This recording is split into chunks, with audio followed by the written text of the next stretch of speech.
প্রণয় সংবাদ। রতন ভানু ঘাটি।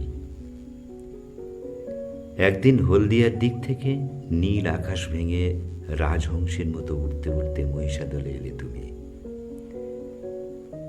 আমি হাঁসটাস বা ওই জাতীয় কিছু একটা ভেবেছিলাম, কিন্তু তোমাকে ভাবিনি।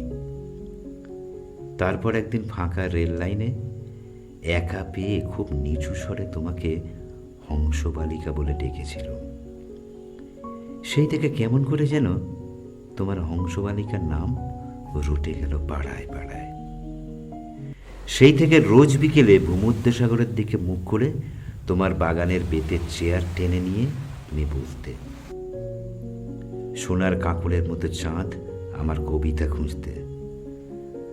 পড়শিরা এসব বুঝত না, বলতো ওই তো কবির গ্রাম বসে আছে, যেন নদীর রূপনারায়ণ।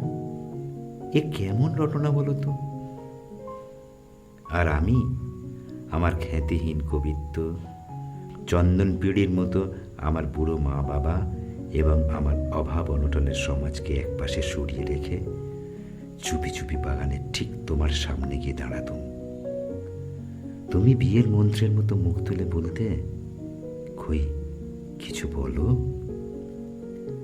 আমি তোমার কার্পাস হংসের মতো চোখের দিকে তাকিয়ে বলতুম, তুমি তুমি আমার ভারতবর্ষ।